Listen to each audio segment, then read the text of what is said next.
구약성경 열왕기상 9장 21절과 22절의 말씀입니다.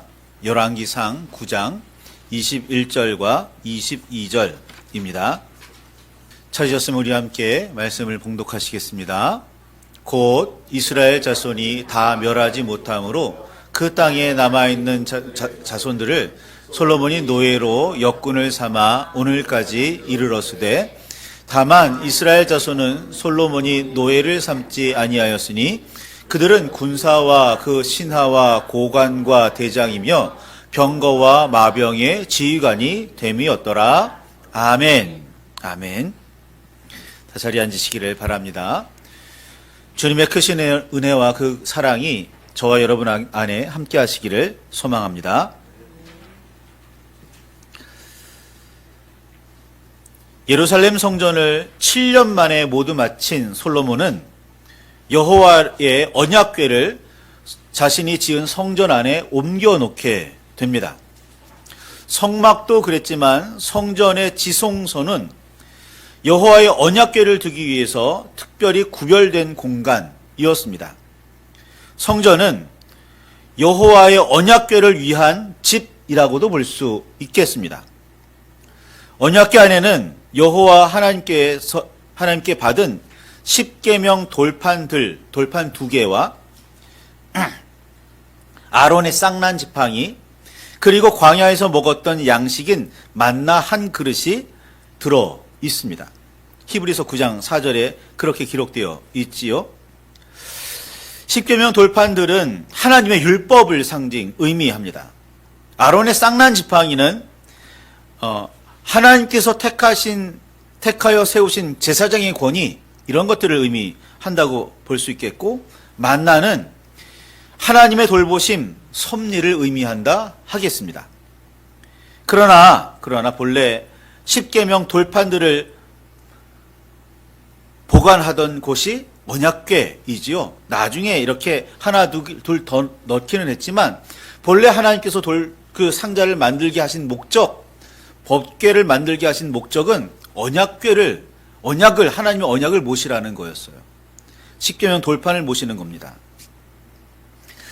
아론의 쌍난 지팡이 혹은 만나는 핵심 요소라고 볼 수는 없어요. 말씀의 핵심입니다.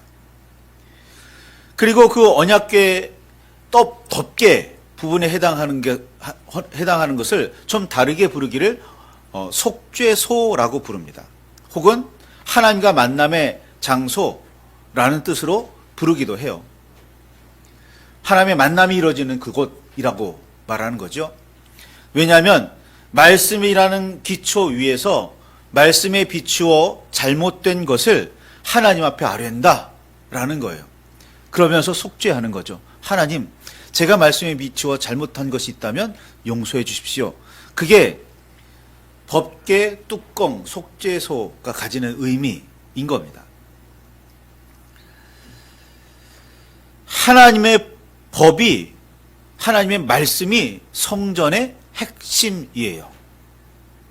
오늘날에도 예배의 중심을 말씀 선포가 차지하고 있는 이유입니다. 언약궤가 성막에 혹은 성전에 들어가면 구름이 가득해지는 현상들이 종종 일어났습니다. 성전을 봉헌할 때도 그랬고, 회막을 다 만들 때도 그랬고, 하나님께서 말씀을 선포하시던 그 시내산 꼭대기도 그랬습니다. 구름이 빽빽하게 가득 차죠. 이건 하나님께서 임재하셨다는 거예요. 하나님께서 함께 하신다는 뜻입니다. 그런 언약궤를 성전에 옮겨둠으로 자칫하면 그냥 크고 화려한 건물로 그냥 머물 수 있었던 그 공간이 성전이 되는 겁니다. 하나님의 전은 그래서 말씀이 선포되어야 되는 거고, 말씀이 있는 곳이어야 해요. 누구의 말? 하나님의 말씀이지요. 사람의 생각, 사람의 주장, 세상의 어떤 그런 이론이나 그런 것들이 교회 안에서 선포되는 건 어떻게 보면 그 근본 목적과는 배치되는, 그 목적과 맞지 않는 일이라 할 수 있겠습니다. 솔로몬은 언약궤를 성전 안에 갖다 놓으면서 성전을 성전 되게 한 겁니다. 그리고 여호와께 성전을 향해서 혹은 성전을 두고 하는 기도를 들어주시기를 간절하게 기도합니다. 그 내용이 열왕기상 8장 27절에서 53절에 쭉 기록되어 있어요. 성전 봉헌하면서 하나님께 특별히 기도하는 거예요. 정리하면 이런 겁니다. 하나님, 여기 성전이 있습니다. 여기 성전이 있습니다. 세상 사람들이, 우리 백성들이 하나님을 사모해서 이 성전을 향해서 눈을 들고 기도하면 주님 들어주십시오. 이게 기도의 내용이에요. 원근각지 어디에 있든지 간에 하나님의 성전이 있는 이곳을 향하여 무릎 꿇고 엎드려 기도하면 주님 들어주십시오. 라는 거였습니다. 그런데 여기에는 조금 특별한 어떤 표현도 있습니다. 특별히 8장 52절에 보면 원하건대 주는 눈을 들어 종의 간구함과 주의 백성 이스라엘의 간구함을 보시고 주께 부르짖는 대로 들으시옵소서라고 그런 표현이 있습니다. 자, 생각해 보시기 바랍니다. 이집트에서 인도해 내셔서 소유로 삼아 주님의 기업이 된 이스라엘 백성이 구하는 모든 것을 들어달라고 구하고 있는 거예요. 들어달라고. 이 들어달라는 표현이 단순히 듣기만 하면 되는 거 아니잖아요. 응답해달라는 거고 더 구체적으로는 이루어달라는 뜻, 그런 의도인 겁니다.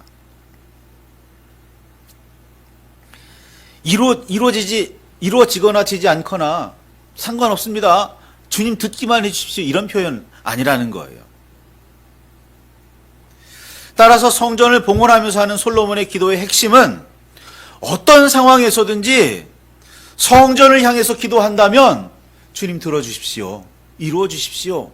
라는 표현이라는 겁니다. 이게 긍정적으로 볼 수도 있겠지만 살짝 부정적으로 볼 수도 있겠어요. 성전을 향해 기도할 정도라면 여호와께 돌아와 그 말씀을 회복했다는 의미니까 그런 사람들의 기도에 응답해 주시기를 청하는 솔로몬의 기도는 별 문제 없어 보입니다. 매우 당연한 거죠. 여호와께 돌아온 사람이 여호와께 간구하는 것 마땅해 보입니다. 그런데 한편으로 좀 불안하게 다른 생각이 들기도 해요. 주님을 섬기며 따르는 사람들이 구했다고 모두 이루어 주셔야 하는지는 좀 의문입니다. 주님과는 다르게 우리는 아직 인간적인 약점과 문제점이 너무나 많습니다. 그 완벽했다는 다윗조차도 문제를 많이 일으켰어요. 따라서 기도에도 우리의 욕심이나 욕망이 스며 있는 경우가 생각보다 많습니다. 하나님을 잘 섬기는 사람이에요. 하나님의 말씀대로 살려고 애쓰는 사람이기도 합니다. 그런데 기도할 때 보면 욕망을 따라 기도할 때가 없지 않아 있어요. 없지 않아 있습니다. 그러니까 그렇기에 단지 성전을 향해 기도했다는 이유만으로 모두 이루어 주셔야 한다라는 청함은, 그 간구는 불안하게 느껴지는 겁니다. 어느 목사님은 기도를 조율이라고 표현하십니다. 주님께서 내시는 음정, 그게 절대음이고 그게 기준음이에요. 그 절대음, 그 기준의 음에 맞춰서 나가는 과정이 기도라는 겁니다. 하나님의 뜻이 있으면 내 뜻을 내려놓고 하나님의 뜻에 내 뜻을 맞추는 것, 그것이 조율이라는 거예요. 그게 기도라는 겁니다. 이 말씀의 이 표현에 따르면 솔로몬의 기도는 주님의 음정, 주님의 뜻에 맞추는 기도였을까? 그런 내용으로 보기에는 조금 어려워 보이기 때문에 불안한 겁니다. 의문이 드는 거예요. 단지 성전을 향해 혹은 성전을 두고 하는 기도라면 무조건 이루어 달라는 뜻으로 들려서 불편해지는 겁니다. 이게 하나님의 뜻에, 내가 지금 간구하고 있는 것이 하나님의 뜻에 맞기는 하는 건지, 내가 지금 구하고 있는 게 하나님의 나라를 이루고 하나님의 뜻을 이루는 일에 얼마나 쓰고자 하는 그 간절함 때문에 구하고 있는 건지 모르겠다는 거죠. 성전 봉헌과 솔로몬의 기도를 받으신 여호와께서는 그래도 이렇게 말씀하십니다. 열왕기상 9장 3절에 보면 내 기도와 내가 내 앞에서 간구한 바를 내가 들었은즉 나는 내가 건축한 이 성전을 거룩하게 구별하여 내 이름을 영원히 그곳에 두며 내 눈길과 마음이 항상 거기 있으리라 말씀하십니다. 내가 그 안에 들어가서 살겠다. 내가 세상 다른 어느 곳에서도 나를 찾을 수 없지만 성전 안에서만은 나를 찾을 수 있겠다. 이 말씀을 하시는 게 아니라 성전이 얼마나 크고 얼마나 대단하길래 하나님의 거처로 삼겠어요. 솔로몬도 이 부분을 인정하기는 했거든요. 온 세상에 충만해 계시는 그 하나님이 기껏 그 조그만 성전에 들어가시겠습니까? 하나님께서 말씀하시는 거예요. 그래, 내가 네가 바라는 대로 성전을 향해서 귀를 열어놓고 있을게. 성전을 향해서 내가 살펴보고 있을게. 그래서 성전을 통해서 나에게로 나오는 그 기도들 내가 다 듣고 있을게. 너희들의 삶 내가 다 보고 있을게 라고 말씀하시는 거였어요. 다른 통로들도 많겠지만 솔로몬이 이 예루살렘 성전을 지은 다음부터는 마치 솔로몬 성전만이 여호와 하나님께로 나아가는 여호와 하나님의 말씀이 선포되는 통로인 듯 그렇게 만들어지는 겁니다. 그 전에는 기브온도 그랬고 베델도 그랬고 하나님을 향한 제사가 그곳에서 이루어졌었어요. 그것을 산당이라고 표현했습니다. 산에서 제사 드리는 곳이라서 산당이라는 표현을 썼습니다. 그런데 솔로몬 성전 이후에는 그런 곳들은 전부 다 제사 드리기에 합당한 장소로 여겨지질 않아요. 예루살렘 성전만. 그리고 이 산당들의 특징이 뭐냐면 하나님께 제사 드리는 장소도 있었지만 가나안 사람들이 여러 곳에서 각각 자리에서 각각 자기들이 섬기던 신, 이방신, 우상에게 제사 드리는 곳이기도 했다는 겁니다. 그래서 구별이 잘 안 되는 문제도 있었어요. 그래서 어떻게 보면 솔로몬이 하나님을 섬기는 곳이 이곳이다 라고 이렇게 정리를 하고 선포한 건 잘했다라고 볼 수도 있겠지만 한편으로는 하나님께서 세상 어느 곳에든지 나타나실 수도 있고 세상 어느 사람들에게도 말씀하실 수 있는데 굳이 성전에만, 예루살렘 성전만 이라고 말했다는 건 이건 약간 좀 문제가 있어 보이는 지점인 겁니다. 솔로몬은 이렇게 이야기하기도 합니다. 열왕기상 8장 12절 13절에 보면 이 표현이 좀 저는 굉장히 불편했었어요. 여호와께서 캄캄한데 계시겠다 말씀하셨사오나 내가 참으로 주를 위하여 계실 성전을 건축하였습니다 라는 표현인 거예요. 하나님께서 왜 캄캄한 곳에 계십니까? 제가 마련한 이 성전에 오셔서 밝은 가운데 빛 가운데 계시길 바랍니다. 마치 이렇게 말하는 듯 들리기 때문이에요. 하나님께서 계시는 캄캄함은 인간이 파악할 수 없고 인간이 알 수 없기에 신비롭게 여겨지는 그 어두움입니다. 그래서 중세의 어떤 성자들은 캄캄함을 단순한 어둠이 아니라 신비로움이다 라고 그렇게 표현하기도 했어요. 그런데 솔로몬은 여호와께서 계실 곳은 어둡습니다 라고 표현하는 듯 제가 지은 성전은 빛이라 밝습니다. 그러니 여기와 들어와 사십시오 라는 그런 뜻으로 들려 불편해지게 됩니다. 만약에 그런 뜻으로 솔로몬이 이런 기도를 했다면 이건 솔로몬의 지극한 오만이라고 볼 수도 있을 것 같아요. 하나님께서 그런 솔로몬에게 말씀하십니다. 열왕기상 9장 6절에 보면 너희나 너희 자손이 아주 돌아서서 나를 따르지 아니하며 내가 너희 앞에 둔 나의 계명과 법도를 지키지 아니하고 가서 다른 신을 섬겨 그것을 경배하면 이라고 말씀을 시작하시면서 너희가 만일 하나님의 말씀대로 뜻대로 살지 않으면 그쵸, 이 성전이라도 던져버리겠다라는 말씀을 7절에 하세요. 성전을 지었다고 자만하지 말라고 경계하시는 것 같아요. 성전을 통해서 기도한다고 다 이루어지는 것 아니라고 분명하게 말씀하시는 거예요. 너희가 하나님의 뜻대로 하나님의 말씀대로 살지 않으면 이 거룩한 성전, 온 백성과 온 나라의 정성이 들어간 이 성전 나 던져버릴 거야. 이게 얼마나 중요한 말씀인지 깊이 깨달으시기를 바랍니다. 성전을 짓는 일은 물론 거룩한 일이고 가치와 의미가 커다란 역사지만 우리가 반드시 기억해야 하는 것, 더욱 중요하게 여겨야 하는 것, 하나님의 계명과 법도를 지켜 행하며 하나님의 뜻을 받들어 따르는 일인 겁니다. 이게 이루어지지 않으면 성전의 존재는 무의미한 거예요. 성전을 향해 하는 기도가 하나님의 뜻과 말씀에 합하지 않으면 그건 그저 개인적인 욕망, 개인적인 욕심일 뿐입니다.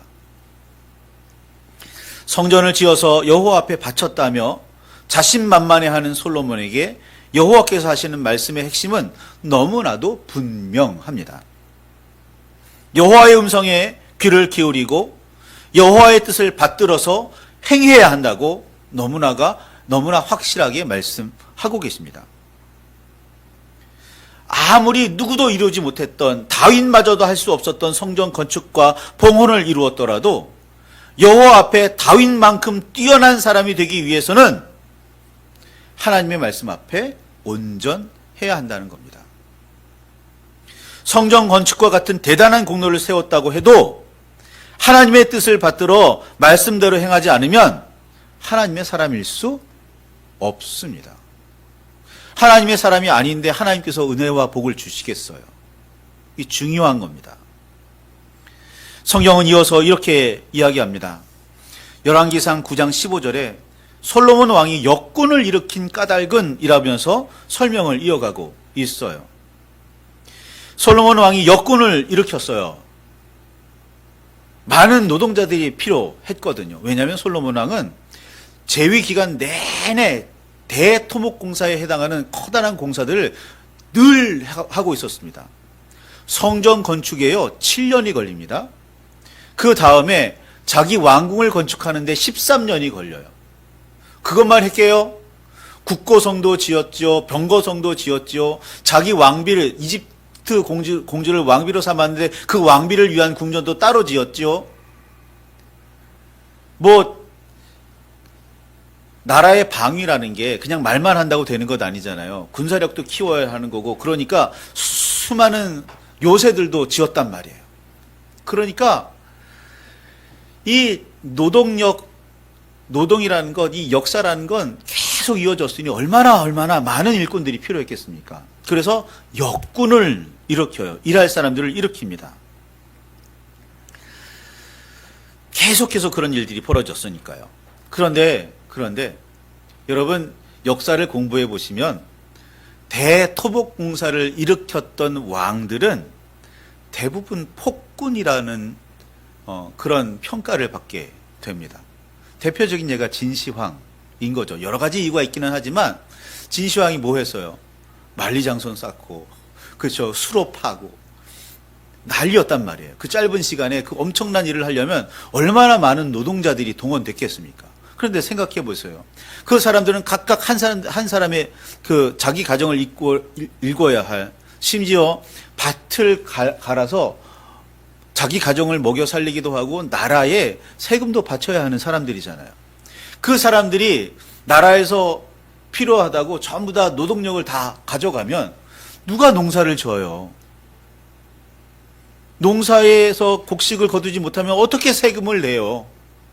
그래서 대토목공사가 오랫동안 이어지면 나라가 피폐해지게 됩니다. 그게 대토목공사를 벌인 왕들이 폭군으로 낙인 찍히는 중요한 이유 중에 하나예요. 그런데 솔로몬이 그런 토목공사들을, 그 엄청난 공사들을 재위기간 내내 했다는 건, 그를 위해서 엄청난 역군을 일으켰어야만 했다는 건 솔로몬도 자칫하면 폭군이 될 위험에 빠져 있다는 뜻이기도 한 겁니다. 많은 백성이 엄청난 시간과 노력을 쏟아부어야 하는 커다란 공사에 동원되는 일은 보통이 아닌 겁니다. 백성의 생업은 엉망이 되었고 노동에 대한 합당한 대가를 받았을까 싶어요. 아니, 모두가 공평하게 일하는 사람들에게 야, 배불리 먹고서 일 열심히 해 라고 하기에는, 그쵸, 관리 체계 그 안에 있는 사람들 중간에 빼먹는 사람들도 있을 거고 별별 일들이 다 있을 거 아니에요. 그러다 보니 노동자들이 제대로 된 대우를 받았을 거다 함부로 쉽게 말할 수가 없어요. 그런데 솔로몬에게는 하나님께서 베풀어 주신 지혜도 있었고 부귀와 영광도 충분했어요. 그렇지만 힘든 일이 계속되면 백성의 마음에는 불평불만이 싹틀 수밖에 없죠. 솔로몬은 문제를 해결하기 위해서 역군이라는 것을 일으킵니다. 그런데 이 역군을 일으켰는데 그 내용이 참 의미심장합니다. 열왕기상 9장 21절에 보면 일꾼을 동원하기 위해서 이스라엘 자손이 아닌 아모리 사람과 헷 사람과 브리스 사람과 히위 사람과 여부스 사람 중 남아있는 모든 사람들을 역군으로 활용합니다. 본래는 하나님의 뜻에 따라 가나안 점령할 때 다 쫓아내거나 몰아내거나 다 멸하거나 했어야 하는 그 사람들. 그런데 이스라엘이 힘이 없어서 혹은 경각심을 제대로 일깨우지 않아서 하나님의 말씀대로 온전히 행하지 않아서 이 가나안 원주민들을 다 쫓아내지 않았었단 말이에요. 다 멸하지 않았었어요. 심지어는 솔로몬의 나라가 어느 정도 이렇게 잘 살게 되었다는 이야기를 듣고서 이방에서 그 나라에 가서 살아야지라고 들어오는 사람들도 있었어요. 솔로몬은 역군을 일으키는데 이 사람들을 역군으로 동원합니다. 이스라엘 사람들은 그 역군을 감독하는 감독관으로 세워요. 이스라엘 사람들은 이 성경의 표현에 따르면 이스라엘 사람들은 그 역군으로 활용하지는 않았지만 그 이방 사람들은 전부 다 역군으로 썼다는 거예요. 그런데 더 놀라운 표현이 한 가지 등장합니다. 단순한 역군이 아니에요. 노예로 삼았다는 표현이 등장하기 때문입니다. 다만 이스라엘 자손은 솔로몬이 노예로 삼지 않았으나 라는 표현은 이스라엘 사람들은 노예로 쓰지 않았지만 이방 사람들은 노예로 썼다는 뜻이기도 한 거예요. 역군으로 동원을 했는데 야, 내가 합당한 노동의 대가를 주고 너의 노동력을 쓸게 라고 한 게 아니라 노예로 삼아서 부렸다는 뜻입니다. 이게 생각보다 충격적인 이유가 이제부터 등장합니다. 마치 이스라엘이 이집트에서 노예처럼 부림을 받았듯이 이제는 솔로몬이 가나안 사람들과 이방 사람들을 노예로 역군을 삼았다는데 문제가 있는 겁니다. 이스라엘은 어느새 자신들의 정체성을 잃어버립니다.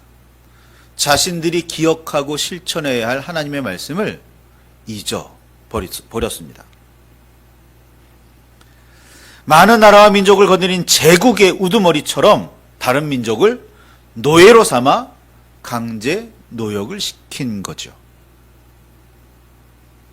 하나님의 뜻대로라면 그 모두를 쫓아내거나 멸했어야 하는 그 사람들 노예로 쓰는 거예요. 이게 하나님의 명령을 따랐다고 볼 수 있을까요?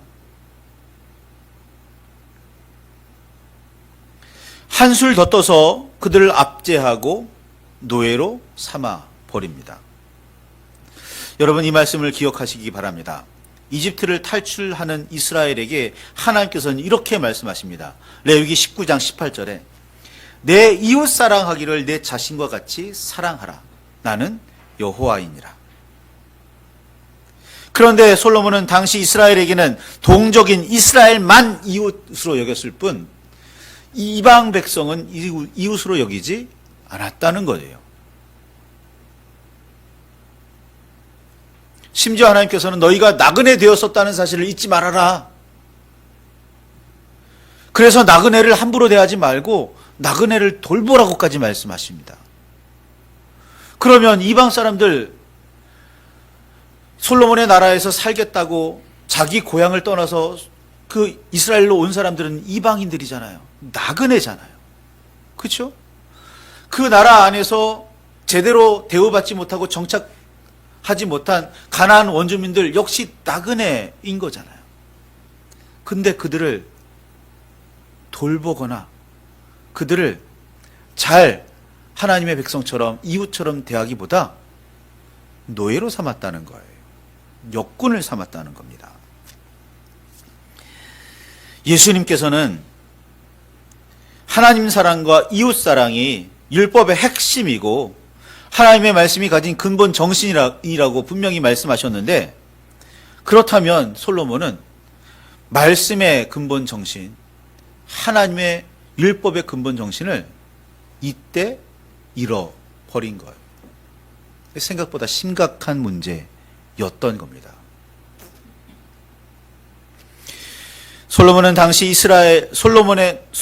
그 당시 이스라엘은 이웃을 사랑하기는커녕 자기 마음대로 이웃의 범위와 대상을 정해버리고 한정 지어버리고 그 이웃의 범위에서 넘어서는 사람들을 이방인이라고 그냥 배척해버리는 거예요.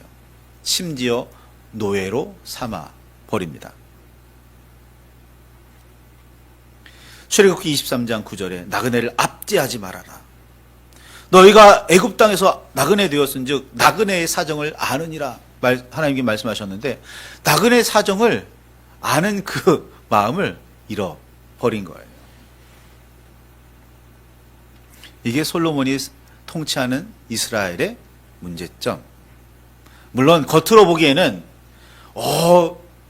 솔로몬 왕의 지혜도 대단하고 그 지혜로부터 파생되는 부귀와 영화도 대단하고, 우와 화려한 궁궐, 엄청난 요새들, 대단한 정도의 전차들 막 이렇게 있으니까 야 대단한 것 같다, 그 나라 대단하다라는 평가할 수 있지만, 그 속을 이렇게 들여다보면 문제가 없었던 게 아니었고, 심지어 그 문제들은 어쩌면 하나님의 말씀의 근본 정신을 잃어버리는 매우 심각한 문제였었다는 거죠. 이게 문제인 겁니다. 이 이야기를 오늘 우리의 나의 삶과 우리 가정과 우리 교회에도 한번 적용해 보셔서 살펴보시기를 바랍니다.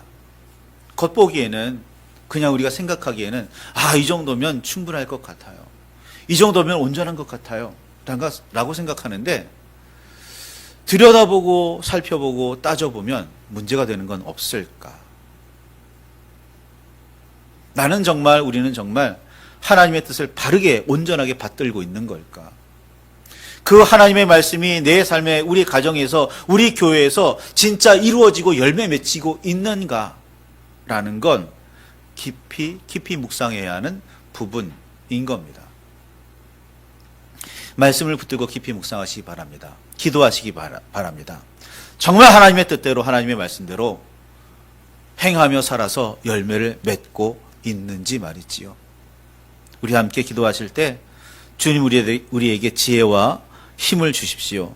하나님의 말씀대로 살아 하나님의 뜻대로 열매 맺을 만한 힘, 지혜 허락하셔서 언제 어디에서나 하나님의 백성으로 그리스도의 제자로 살게 하옵소서. 우리 함께 기도하시기를 바랍니다.